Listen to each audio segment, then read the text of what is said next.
Now, it's a brand new day, a brand new month, and even officially a brand new year. Welcome to 2026.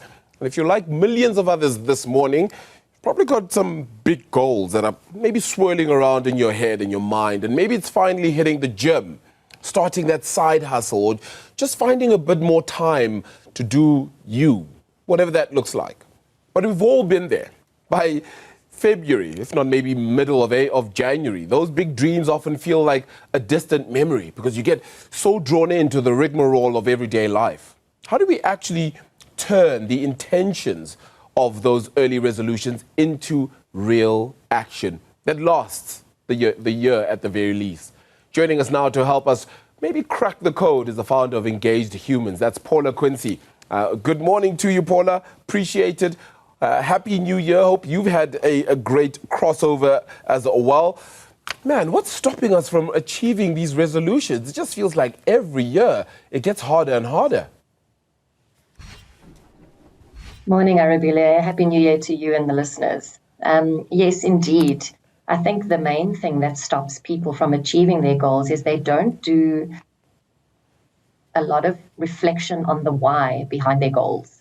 When we understand what our driving motivation is and why we want this goal to achieve this thing that we've set for ourselves, that's where it comes from. That's what keeps us focused. It's what keeps us on track, makes us resilient, and especially when things feel hard, that we don't give up. Yeah, so my fitness trainer used to say that every time I go to the gym, I need to leave my emotions at the door. Because if I start doing it based on emotions, then one day I'm going to feel like gymming, the next day I'm not. It just says, figure out a routine and just make it work.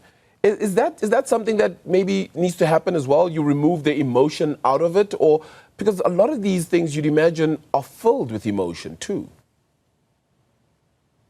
Absolutely. Emotion is what lies behind the goal or this thing that we set for ourselves, right? It's not the actual goal that we're chasing. It's what that goal does for us.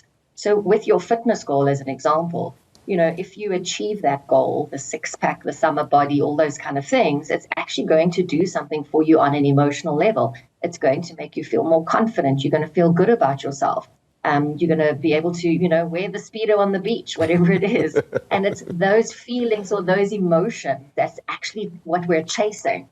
The goal is just the vehicle to get to that feeling or that sense of accomplishment. Yeah. Is it also about framing these things in a more positive mindset? So, for example, if your goal is to, like me, quit sweets a little bit more, is it to really frame that more as saying, I'm going to eat more healthily as opposed to I'm going to quit sweets, which is the negative framing, so to speak. Does that change at all? Is that a mindset thing that you also need to have here? The mindset definitely helps. When we turn it into a positive, it comes from a place of choice than a place of I have to. And it's something that I am choosing to do rather than something I am being forced to do. And when there is more of a positive spin on it, we are more willing to embrace it and achieve that, set out to achieve it, as opposed to the opposite. When it feels restrictive, it almost feels like it's a grudge purchase. And it's something that, we feel obliged to do as opposed to something that we want to do. Yeah, and one wonders then, because if that is the case, then you haven't maybe even let go of past situations or guilt or past failures, which then contributes to maybe a lack of resilience in going for future goals. That's correct. And that's where, the myth of it takes 21 days to form a habit. It's not actually the 21 days, right? It's that consistency of showing up every day and taking the actions that need to be taken to achieve this goal that you've set for yourself. And being kind to yourself on those days when it does feel a little bit more harder or challenging, but that you don't give up, that, okay, today was a bad day. I didn't really achieve that goal, but you know what? Tomorrow I'm going to get back on track and I'm going to, focus forward as opposed to giving up and going, oh, well, I can't achieve it now. Yeah. How important are accountability partners here? Is that just a good way to get things going, or does it enhance the guilt factor, which then promotes you being a little bit more lethargic, a little bit more woeful of yourself if you don't achieve these things? Accountability partners are great to have if you feel that you are going to struggle with this accomplishment of this goal that you set out for yourself. And they can help motivate us, they can help encourage us, they can help keep us focused, they can keep us disciplined and on track. And especially on those days when, you don't want to get up at 5 a.m. and go to the gym, knowing that somebody is waiting there for you makes it even more, difficult to kind of find excuses as to why you shouldn't do it or couldn't do it. Yeah, you're so right. Look, my accountability partner is my executive producer.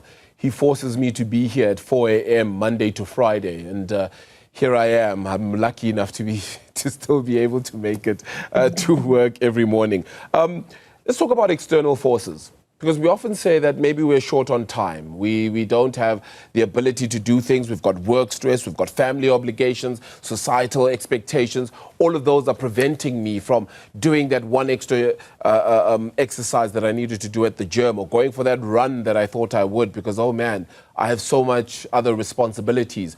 Should we be working through those, or just trying to find some space around it and let the stress sort of declutter almost? Look, if you look long and hard enough, you'll find an excuse for everything, right? Yeah. So the question is how badly do you want this?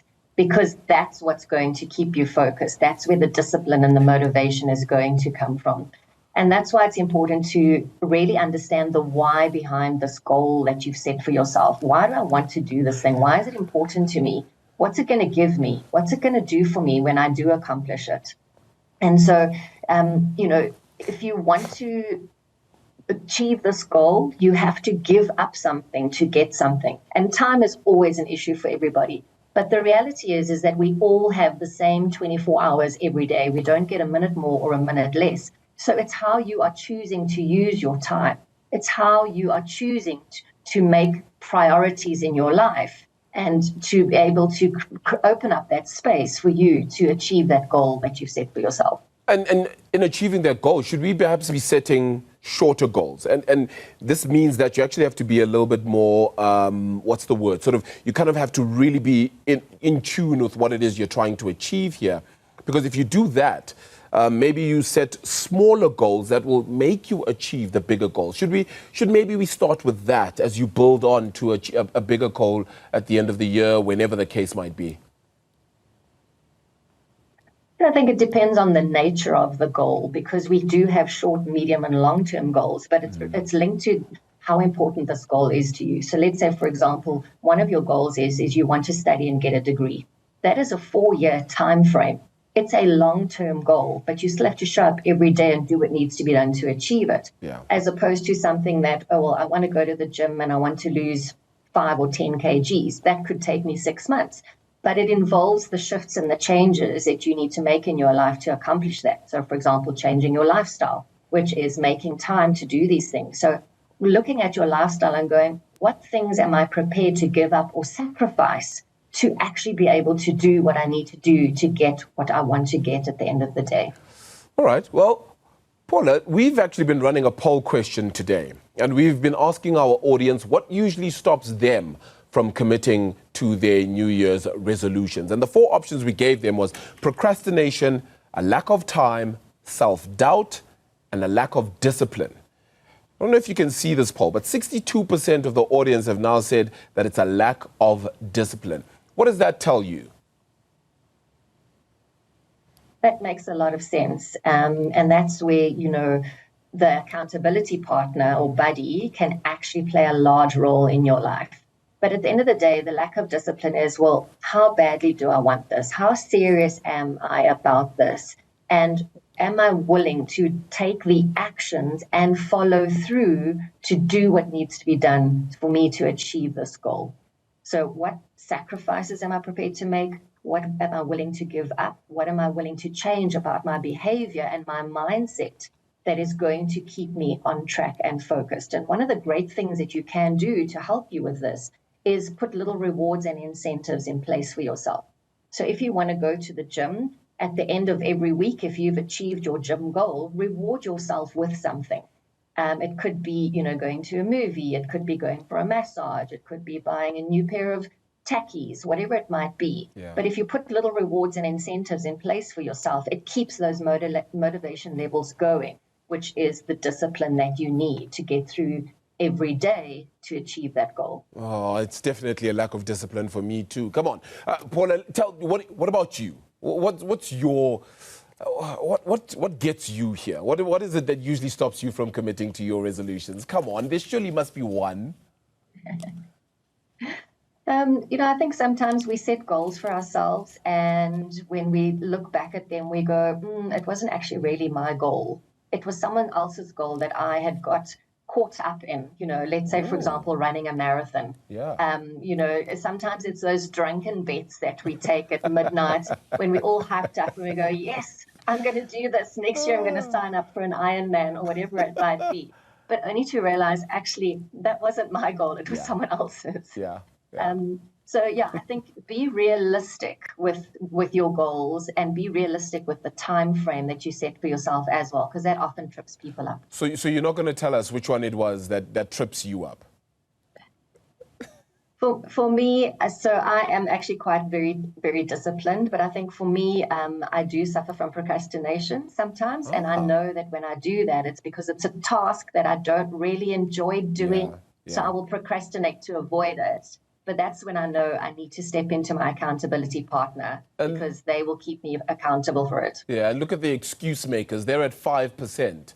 Those are all the people that are saying, oh, I don't have time.